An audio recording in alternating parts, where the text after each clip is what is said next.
lo que vamos a leer es algo que, bueno, no sé si es muy agradable de leer porque se trata de la muerte del pastor James White, Jaime White.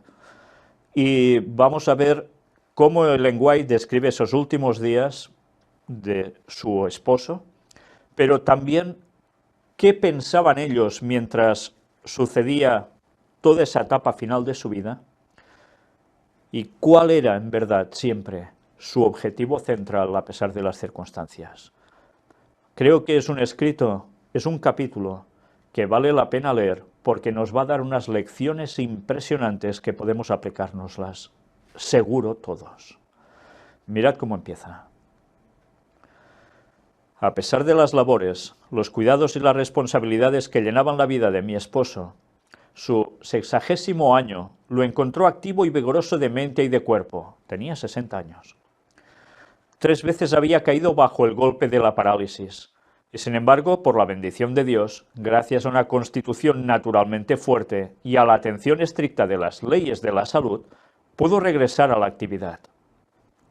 Ya sabéis que a veces no se habla mucho sobre James White porque prácticamente el papel preponderante se lo lleva la profetisa del Señor, su esposa. Pero James White fue fundamental para la obra adventista. Sin su impulso, sin su entrega, sin sus energías, hubiese sido imposible arrancar la misión tal como la hizo la Iglesia Adventista. Fue verdaderamente un pilar fundamental que sirvió para lanzar adelante la casa publicadora y otras cosas. Y él trabajó arduamente y mucho, mucho. Si habéis leído sus biografías, os vais a dar cuenta que viajaron muchísimo. Y en esos tiempos viajar no es como ahora. Era realmente agotador, realmente duro, y hacían unos trayectos impresionantes y que lo llegaban a pasar francamente mal, primero por la meteorología, las circunstancias, pero también sabéis por quién, a veces por las personas, que incluso pensemos, podemos llegarnos a imaginar, bueno, puede ser por los que había, a los cuales ellos predicaban y se oponían. No es solo eso. La mayor parte de problemas les vinieron precisamente por los considerados hermanos en la fe. Y en ese mismo libro aparecen momentos de ellos en Battle Creek y en otros lugares donde narran sus desagradables experiencias al respecto. Y aquí algo vamos a encontrar, pero vamos a seguir leyendo precisamente este capítulo. De nuevo viajó, predicó y escribió con su celo y energía acostumbrados.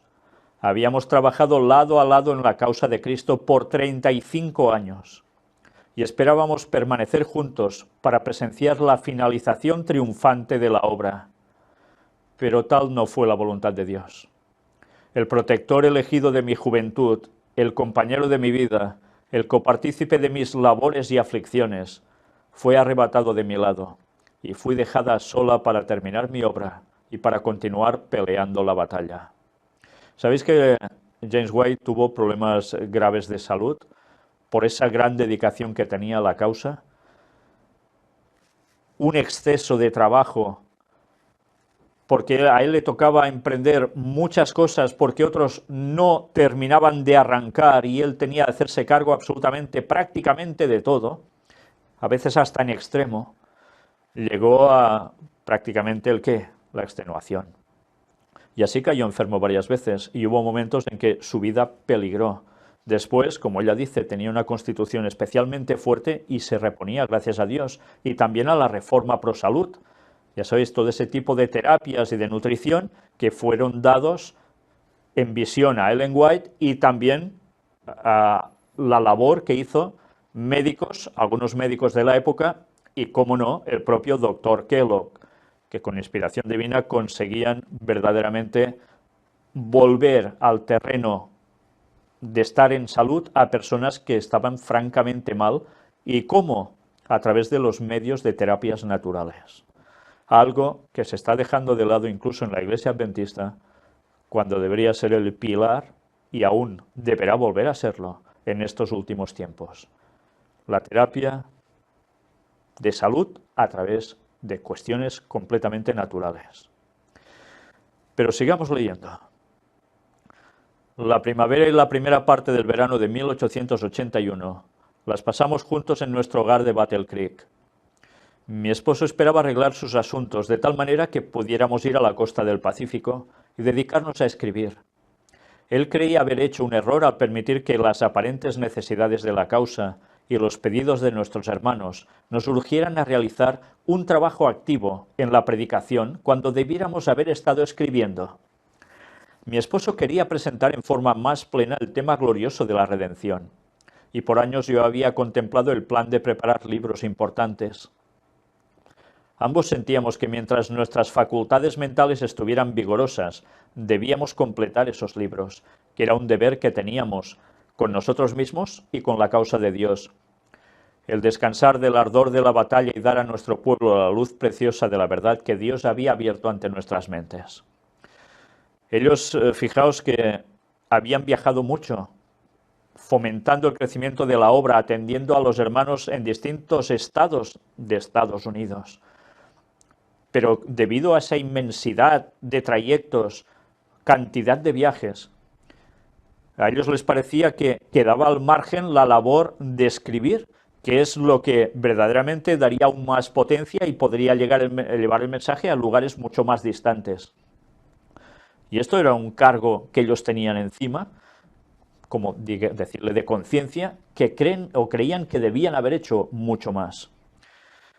Pero ya veréis que por encima de todo, ellos se dedicaron a los hermanos.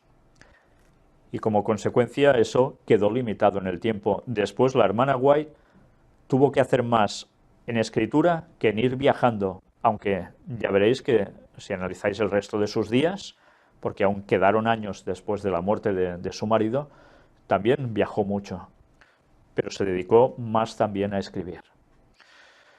Y mirad qué va diciéndonos ahora.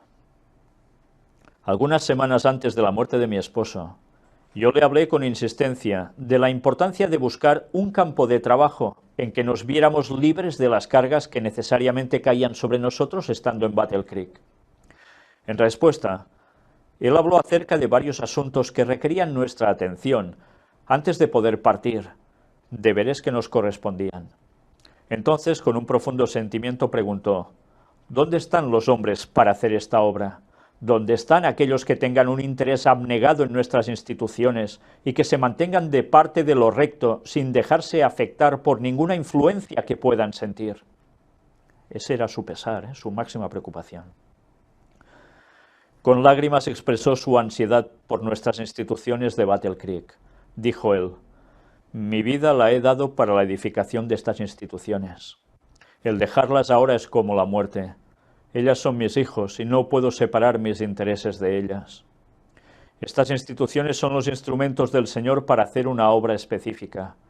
Satanás trata de estorbar y anular todos los medios por los cuales el Señor está trabajando para la salvación de los hombres. Si el gran adversario pudiera dar a estas instituciones un molde de acuerdo con las normas del mundo, lograría su objetivo. Mi mayor ansiedad consiste en encontrar al mejor hombre para desempeñar cada tarea. Si en puestos de responsabilidad hay personas moralmente débiles, vacilantes en sus principios e inclinadas a desviarse hacia el mundo, siempre habrá quienes se dejarán descarriar. No deben prevalecer las influencias perversas. Antes preferiría morir que vivir para ver a estas instituciones mal dirigidas o desviadas del propósito por el cual fueron traídas a la existencia. Y así fue. Murió antes de ver plenamente desarrollado lo que él dijo, lo que él expresó. Porque las instituciones decayeron, las instituciones se corrompieron, empezaron a publicar incluso en imprenta escritos que nada tenían que ver con la cuestión de Dios, cuestiones publicitarias, cuestiones incluso hasta de mezcla con espiritismo, a los cuales Ellen White tuvo que poner punto a todo ello. Pero ya veis, James White ya se lo olía. Satanás, ¿qué iba a hacer? Pues poner su grapa, su mazarpa, precisamente, en el terreno del Señor para romper la obra. Y ese era su anhelo, que eso no sucediera, pero se lo veía venir. Y sucedió. En mis relaciones con la causa he estado por largo tiempo conectado muy estrechamente con la obra de publicaciones. 3 veces he caído, herido por la parálisis, debido a mi devoción a esta rama de la causa. Ahora que Dios me ha renovado fuerza física y mental, siento que puedo servir a su causa como nunca antes. Debo ver prosperar la obra de publicaciones. Está entretejida en mi propia existencia. Si olvido los intereses de esta obra, pierdo toda mi capacidad. Teníamos un compromiso para asistir a un congreso campestre en Charlotte el sábado y el domingo 23 y 24 de julio. Decidimos viajar en carruaje privado. En el camino mi esposo parecía alegre y, sin embargo, un sentimiento de solemnidad descansaba sobre él. Repetidamente alababa a Dios por su misericordia y por las bendiciones recibidas, y expresaba libremente sus propios sentimientos concernientes al pasado y al futuro. El Señor es bueno, digno de ser alabado. Él es una ayuda presente en tiempo de necesidad. El futuro parece ser nublado e incierto, pero el Señor no quiere que nos aflijamos acerca de estas cosas. Cuando vengan las pruebas, Él nos dará la gracia para soportarlas. Lo que el Señor ha sido para nosotros y lo que Él ha hecho por nosotros debe hacernos sentir tan agradecidos que nunca murmuremos ni nos quejemos. Mirad cómo Él tenía claras las cosas. Lo habían pasado muy mal, pero ¿se iban a quejar por ello? ¿O debían pensar en seguir haciendo la obra adelante, siempre adelante, porque Dios los soportaba, los aguantaba, los sustentaba? Mirad cómo continúa ahora. Me ha parecido duro que se juzgaran mal mis motivos y que mis mejores esfuerzos para ayudar, animar y fortalecer a mis hermanos una y otra vez se hayan usado contra mí. Pero debía haber recordado a Jesús y sus chascos. Su alma fue agraviada al no ser apreciado por aquellos por quienes había venido a bendecir. Debía haberme espaciado en la misericordia y la bondad de Dios, alabándolo más y quejándome menos de la ingratitud de mis hermanos. Porque como humano era normal, su tendencia era ver lo que le hacían, lo que decían sobre él y quejarse por esa ingratitud. Pero él aprendió la lección, ¿eh? Mirad qué más dice. Si alguna vez hubiera dejado todas mis perplejidades con el Señor, pensando menos en lo que otros decían y hacían contra mí, habría tenido más paz y gozo. Ahora trataré de guardarme para no ofender ni de palabra ni con acciones, y luego trataré de ayudar a mis hermanos a dar pasos en la dirección correcta. No me detendré a lamentar ningún mal que se me haya hecho. He esperado de los hombres más de lo que debía. Amo a Dios y a su obra, y amo también a mis hermanos. Vaya lección, ¿eh? Vaya lección que da. Le hicieron de todo, le dijeron de todo. Y en unos momentos él lo pasaba mal.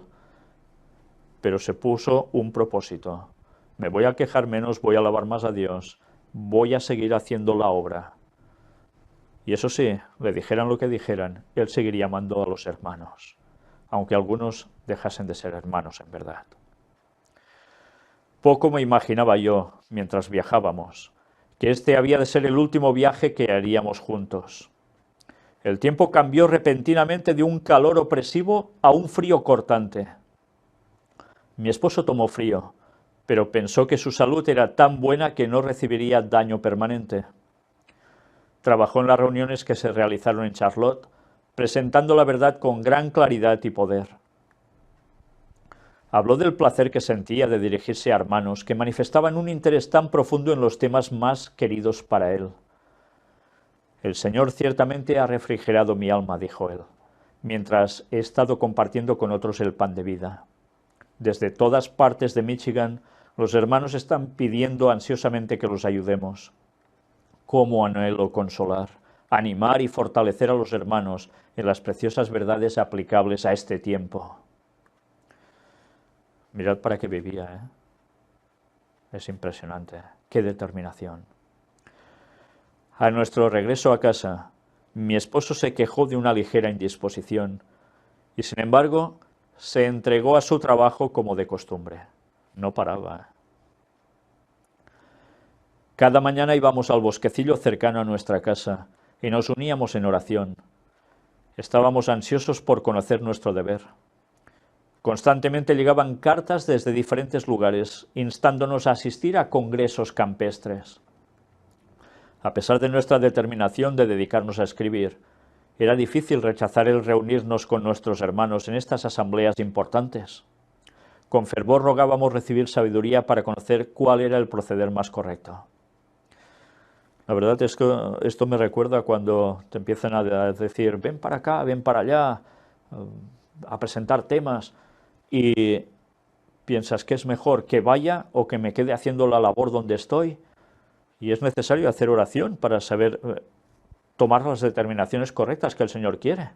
Eso pasaba entonces y pasa ahora, cuando hay un sentir de responsabilidad para las cosas de Dios, para dar el mensaje. Hay que valorar qué es lo que debo hacer y hay que orar por eso, desde luego. El sábado de mañana, como de costumbre, fuimos al bosquecillo y mi esposo oró con todo fervor 3 veces. No parecía dispuesto a cesar de interceder delante de Dios por una dirección y una bendición especiales. Sus oraciones fueron oídas y recibimos paz y luz en nuestros corazones. Él alabó a Dios y dijo, ahora le entrego todo a Jesús. Siento una paz dulce y celestial, una seguridad de que el Señor nos mostrará nuestro deber, porque nosotros deseamos hacer su voluntad. Me acompañó al tabernáculo, la iglesia adventista de Battle Creek, e inició los servicios con canto y oración. Era la última vez que había de ponerse en pie a mi lado en el púlpito. Sabéis, cuando os alejáis un poco de ese lugar, de estas residencias donde ellos vivían, bastante cerca de allí encontráis precisamente aún erigido el tabernáculo. Le llamaban así a la iglesia adventista, que no era una construcción de madera, sino ya era sólida, y allí es donde se concentraban los adventistas para adorar. Y después, cuando sigues ese camino, vas hasta, al cabo de unos pocos kilómetros, encontrarte en el cementerio donde reposan precisamente sus restos. Pues bien, ya veis qué hacía en esos momentos. Aún estaba poniéndose en pie a su lado en el púlpito, al lado de Ellen White, cuando él ya estaba siendo tocado a nivel de salud, pero él aún seguía. El lunes siguiente comenzó a sufrir severos escalofríos, y al día siguiente también yo fui atacada. Fuimos llevados juntos al sanatorio para recibir tratamiento. El médico entonces me informó que mi esposo tenía la tendencia a dormirse y que estaba en peligro. Enseguida me llevaron a su cuarto, y tan pronto como observé su rostro, me di cuenta de que se estaba muriendo. Traté de despertarlo. Él entendía todo lo que se le decía y respondía a todas las preguntas que podían ser contestadas con sí o con no, pero parecía que era imposible que pudiera decir nada más. Cuando le dije que yo creía que se estaba muriendo, no manifestó ninguna sorpresa. Ya veis, el lenguaje se lo dijo, creo que te estás muriendo. Y él no se sorprendió. Le pregunté si Jesús era precioso para él. Dijo, sí, oh sí. ¿No tienes deseos de vivir?, le pregunté entonces. Él contestó, no. Entonces nos arrodillamos junto a su cama y oramos por él. Una expresión de paz descansaba en su rostro. Le dije, Jesús te ama, debajo de ti están sus brazos eternos. Contestó, sí, sí. El hermano Smith y otros hermanos oraron entonces en torno a su cama y se retiraron para pasar gran parte de la noche en oración. Mi esposo dijo que no sentía ningún dolor, pero evidentemente estaba decayendo con rapidez. El doctor Kellogg y sus ayudantes hicieron todo lo que estaba a su alcance para arrebatarlo de la muerte. Revivió con lentitud, pero continuó muy débil. Ya veis que aquí nos habla de dos grandes personajes también, pioneros adventistas, Urias Smith y el doctor Kellogg. Curiosamente, estas dos personas que estaban atendiendo a James White después, los dos se apartaron de la fe. Ya veis que por un momento o por unos años se puede estar cerca de Dios y después uno se puede ir. A la mañana siguiente pareció revivir débilmente, pero cerca del mediodía tuvo unos escalofríos que lo dejaron inconsciente. A las 5 de la tarde del sábado 6 de agosto de 1881, en forma reposada, exhaló el último suspiro, sin lucha ni gemido alguno. El choque de la muerte de mi esposo, tan repentino, tan inesperado, cayó encima de mí como un peso aplastador. En mi condición débil había reunido todas mis fuerzas para permanecer junto a su cama hasta el final, pero cuando vi sus ojos cerrados en la muerte, la naturaleza exhausta cedió y quedé completamente postrada. Por algún tiempo estuve oscilando entre la vida y la muerte. La llama vital ardía en forma tan baja que un soplo podía extinguirla. De noche mi pulso se debilitaba y respiraba en forma más y más débil hasta que mi respiración parecía cesar. Solo por la bendición de Dios y los cuidados ininterrumpidos del médico y sus ayudantes mi vida fue preservada. Aunque no me había levantado de mi lecho de enferma después de la muerte de mi esposo, fui llevada al tabernáculo el sábado siguiente para asistir a su funeral. Ya veis que ella estaba también fatal, ¿eh? Al final del sermón sentí mi deber de testificar del valor de la esperanza cristiana en la hora de dolor y aflicción. Al levantarme me fueron dadas fuerzas y hablé unos 10 minutos, exaltando la misericordia y el amor de Dios ante aquella nutrida asamblea. Al final del servicio seguí a mi esposo al cementerio de Oak Hill, donde fue puesto a descansar hasta la mañana de la resurrección. Después, la propia Ellen White fue puesta en el mismo lugar. Y esto lo veremos en otra de las partes que vamos a tener. Mi fuerza física había sido postrada por el golpe, y sin embargo, el poder de la gracia divina me sostuvo en mi gran aflicción. Cuando vi a mi esposo exhalar el último suspiro, sentí que Jesús era más precioso para mí que en ningún momento anterior de mi vida.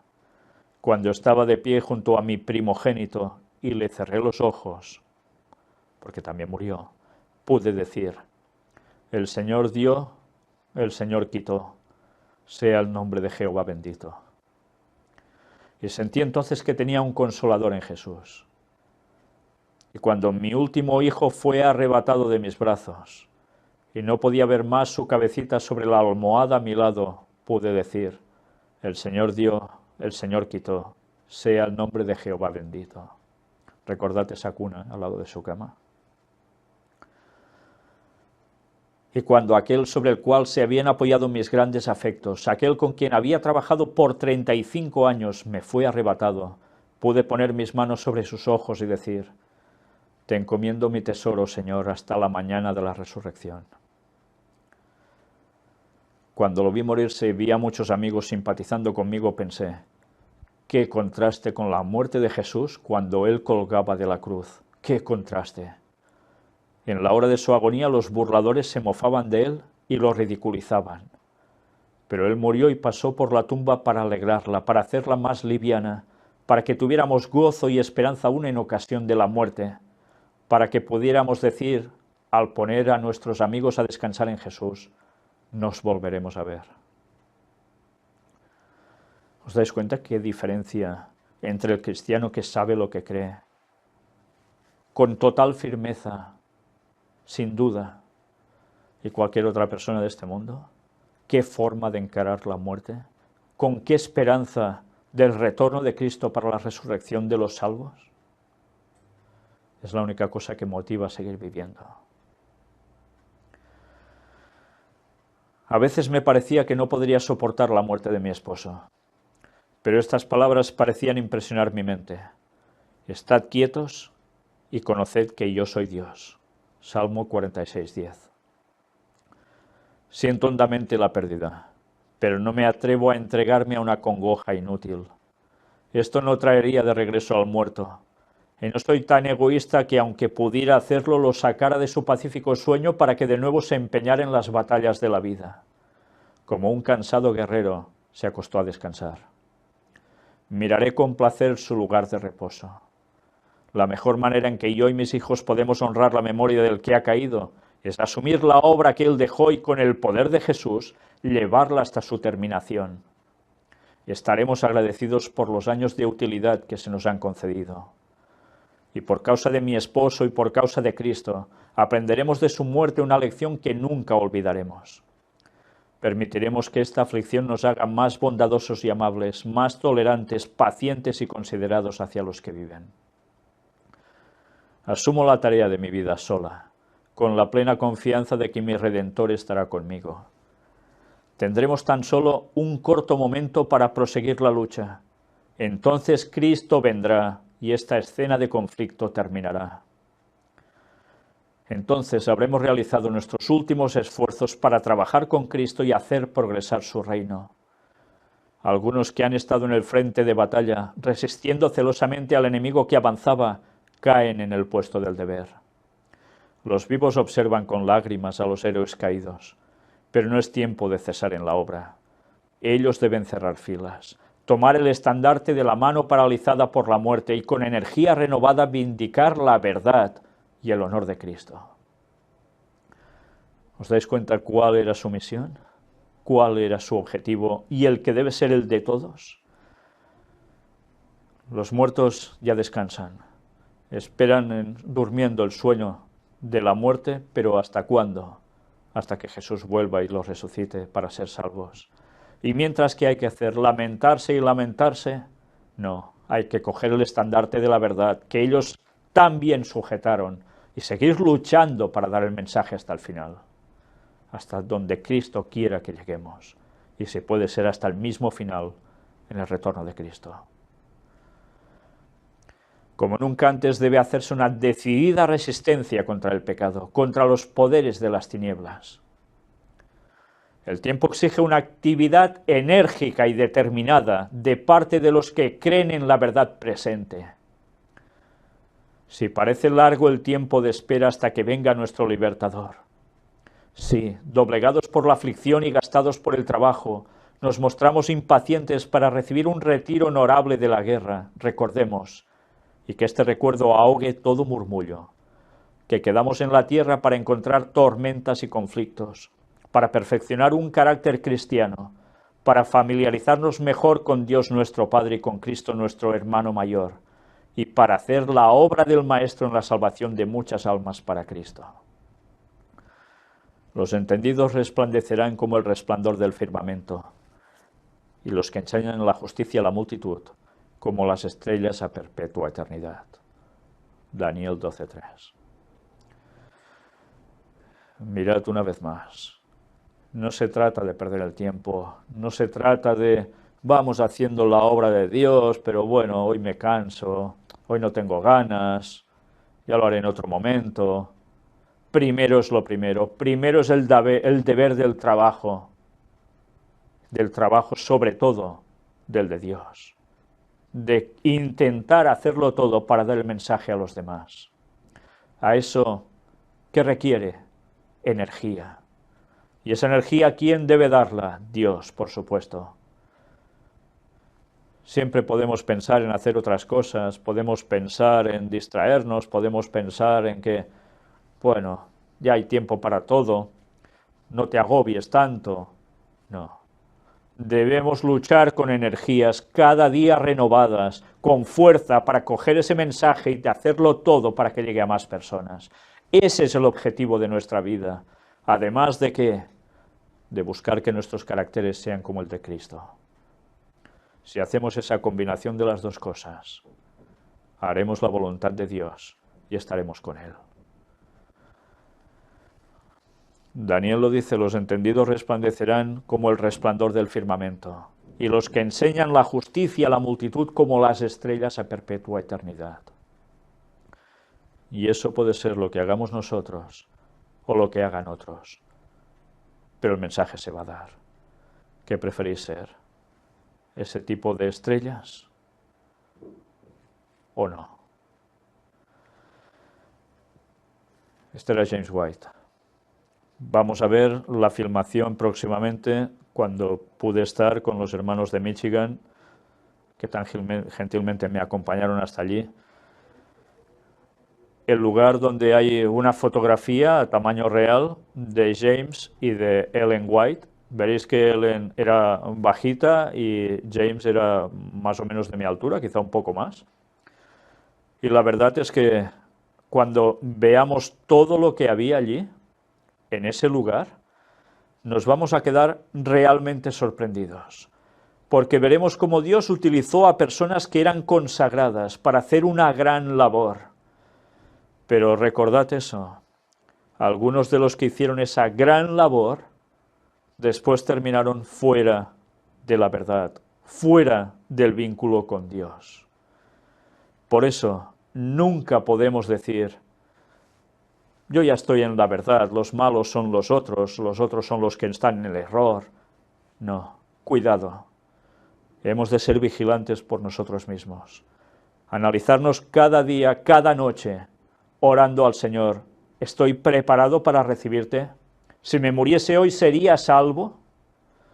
Esperamos a veces que Jesús vuelva en 2031. Pero ¿y si me muero antes? ¿Seré salvo? ¿Está mi carácter en conformidad con el carácter de Dios? ¿O sigo apuñalando a los hermanos por la espalda? ¿O sigo diciendo mentiras, levantando falsos testimonios? ¿Hago el bien o hago el mal, simulando hacer el bien?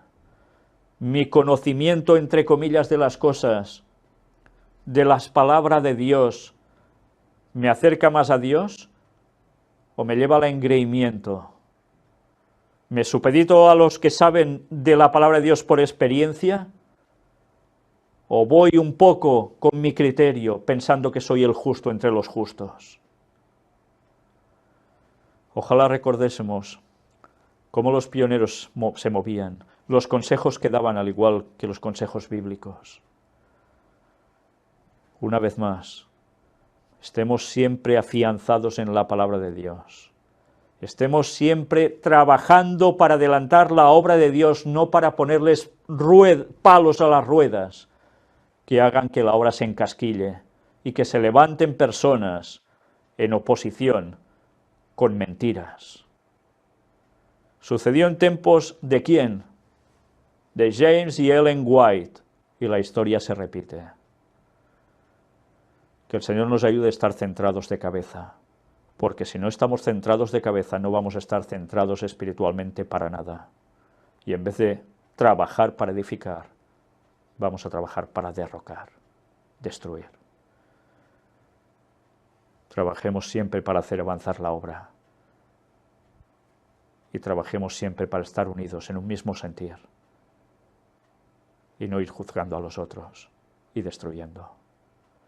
Que el Señor nos ayude a seguir haciendo la obra de los pioneros y que veamos cómo Cristo vuelve en nuestros días. Amén.